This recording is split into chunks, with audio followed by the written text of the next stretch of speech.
Fala pessoal, Daniel Machado aqui para falar desse assunto. De Malaquias para trás, é tudo sombra? Será que você já começou a compartilhar com alguém e citou algum personagem do Antigo Testamento? Ou então falou de alguma antiga aliança e falaram para você, não, mas nós estamos na graça? Ou então, não, mas isso aí é tudo sombra, alegoria. Será que você ouviu alguma coisa parecida, né? Vamos ver o que é que a palavra fala acerca disso, né? Então, o primeiro ponto é o seguinte: alianças, né? Nossa Bíblia é dividida em Novo Testamento e Antigo Testamento. Isso pode levar você a entender ou pensar que o Antigo Testamento, a antiga aliança, é uma só, né? E na verdade contém muitas alianças, né? Uma condicional e muitas delas incondicionais. As alianças incondicionais eram garantidas pelo próprio Deus, né? Foi dessa forma com Noé, com Abraão, Isaac, Jacó e com Davi. O próprio Deus ele fala que é mais fácil o sol não nascer do que essas alianças não se cumprirem. Ele é garantidor do cumprimento delas. Já a aliança de Deus com o povo de Israel no Sinai, ela dependia da condição de escolha de bênção em detrimento da maldição. E isso foi bem lembrado na entrada de Canaã, né? Então, dividindo as alianças dessa forma, a gente consegue perceber melhor qual delas virou sombra. Então, o livro de Hebreus, de 8 a 12 aí, fala de uma aliança superior e ele fala do que exatamente está envelhecendo perto de acabar, né? Toda a parte da lei do holocausto, toda a parte ritualística do templo, oferecer muitas vezes, ele fala disso tudo como uma alegoria. E sim, existe uma aliança superior, sim, existe uma mudança de Malaquias para Mateus, né? Que é Cristo que se faz o próprio sacrifício, o Cordeiro perfeito que tira o pecado do mundo. E a superioridade está no fato também de que somos transformados, né, à sua imagem. Então, a lei não transformava o homem, e essa é a superioridade da nova aliança. Mas as demais alianças incondicionais continuam válidas, ainda bem para nós. Então, de uma forma resumida, a gente pode perceber esse desenho aqui que o que na verdade virou sombra foi o sacrifício, o holocausto, que é uma sombra da cruz, do sacrifício de Cristo. O fundamento, né? Então, eu vejo também gente considerando apenas a doutrina apostólica como único fundamento e alguns até falam como única fonte de informação, né? E, de fato, os apóstolos não negam a importância dos ensinamentos dele, contudo, eles não desassociam do fundamento profético, né? Então, Pedro fala isso e Paulo fala isso também, né? O fundamento dos apóstolos e dos profetas, né? Paulo fala dos santos profetas, bem como do mandamento do nosso Senhor ensinado pelos apóstolos. Então, Jesus é revelado através dessa soma de cooperação entre os profetas e os apóstolos. E isso é interessante porque se observa também na Nova Jerusalém, que contém elementos da nome das 12 tribos de Israel e também contém nome dos 12 apóstolos. Então, todos eles somando para o mesmo edifício, para a mesma edificação. Jesus fala que no rolo do livro, né, está escrito a respeito dele, né, e ele fala para que se cumprisse tudo o que está escrito a respeito dele na lei de Moisés, nos profetas e nos salmos. Então, tudo isso aponta para Jesus. E eu queria trazer aqui agora o trabalho de Chris Harrison, certo? Ele fez uma conexão aí entre os capítulos da Bíblia, né? Cada linha dessa conecta capítulos que se referenciam, né? A gente vê as barrinhas brancas no início aí, os capítulos de Gênesis, né? No meio a gente vê o livro de Salmos, essa barrinha maior é o Salmo 119, porque as barrinhas têm o tamanho dos versículos, da quantidade de versículo, né? Avançando um pouquinho mais, a gente vê o primeiro livro de Mateus, mais branquinho aí, os Evangelhos, e o Apocalipse. Então, percebam a arte de conexão e de inspiração divina da Escritura se validando a si mesmo e confirmando tudo isso, né? Agora, imagina que você vai pegar só essa parte, os Evangelhos até Apocalipse, né? Então, se por um lado a gente sente lástima porque os judeus não continuaram a Bíblia deles, né? Faltando a parte mais recente da história da obra de Cristo, né? Imagina que a gente possa estar cometendo um erro diferente, né? A gente não ter o fundamento que valida quem é Jesus, o rei dos judeus, né? A plaquinha que estava na cruz lá, né? Se você não tiver o contexto histórico, profético, da expectativa, né? Do anseio e de tudo que estava apontado para ele, você também vai ter pouco entendimento. Então, você vê que até o livro de Apocalipse, para ser entendido sem os profetas, né? Como que faz para conectar tudo isso? Então, se você só usa o Novo Testamento, veja quanto de de conexões que você está perdendo.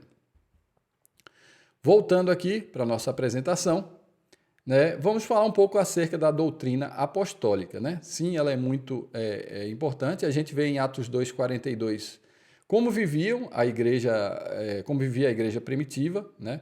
E basicamente os elementos que são citados ali têm um elemento especial, mas os demais não são exclusivos da obra de Cristo. Então, estar de casa em casa, né? Tomar refeições juntas, contar com a simpatia do povo, orações, crescer em número, não são exclusivos da obra de Cristo, mas tinha uma fonte que fazia com que tudo isso acontecesse, que era a doutrina apostólica.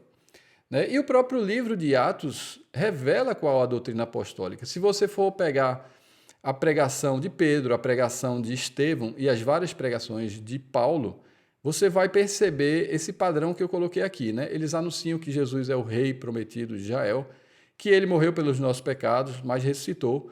Por isso, devemos nos arrepender, isso demanda de nós arrependimento, pois haverá um juízo. Então, percebam que, apesar de se chamar doutrina apostólica, ela está totalmente conectada com o que os profetas falaram, né? Não está desassociada. Né? E a superioridade apostólica, basicamente, é de dizer que, vejam, tudo isso que a gente ouviu falar, a gente encontrou o cara. A gente encontrou nosso rei ungido prometido, né? E eles eram testemunhas oculares disso. Né? Então, evocar a doutrina apostólica como se fosse algo diferente dos primeiros livros da Bíblia, né? Isso é algo extremamente equivocado. Outro ponto muito interessante que o próprio Jesus fala de cumprir-se tudo que nos Salmos estava escrito a respeito dele, né? É que eu trouxe alguns versículos, só alguns, né? Que eu gostaria de trazer aqui para vocês. Então, o primeiro é a terra sendo estremecida e o céu se abrindo para a descida do rei, né? Os povos e os reinos se ajuntando para servirem o Senhor, o rei subindo ao trono, sendo aclamado por todas as nações, a exaltação do primogênito acima de toda autoridade terrena, né? E o domínio de mar a mar. Não tem como dizer que isso é sombra, né? Pelo contrário, é uma expectativa, um anseio e coisas que a gente anuncia e proclama que hão de vir, né? O pacote dos profetas, digamos assim, né? É um desafio muito grande resumir tudo isso, mas basicamente todos eles falam de um único tema, que é a restauração de Israel e a vinda do seu rei, né? Então, a gente vê também o vale, eu trouxe algumas profecias aqui mais específicas, né? O vale de ossos secos, que fala de ressurreição dos mortos, do ajuntamento, da congregação dos santos, né? Da restauração do governo a partir de Israel, né? A gente vê a pedra do sonho de Nabucodonosor que derruba todas as estruturas de governo. Essa pedra vira uma montanha, essa montanha toma toda a terra. A gente vê também a belíssima profecia do rio de Ezequiel, né? Flui do trono que depois vai para todas as nações, né? Então, tudo isso, né, são coisas que hão de vir, né? Nada disso ainda é substancial, ainda isso aponta para algo futuro e de forma nenhuma isso é sombra, né? Então, como explicar o próprio Apocalipse sem o fundamento profético, né? O último ponto aqui, ainda por espelho, né? Por que eu trouxe isso? O próprio apóstolo Paulo, né, é um dos principais apóstolos, principalmente no quesito de organização doutrinária, né, que subiu ao terceiro céu, que trouxe revelações significativas acerca da igreja e acerca do propósito eterno de Deus. Ele considerava certo nível de sombra naquilo que ele tinha recebido, né? Quando ele fala ainda por espelho, se tratavam de metais polidos que refletiam a imagem distorcida ou às vezes borrada do seu reflexo, né?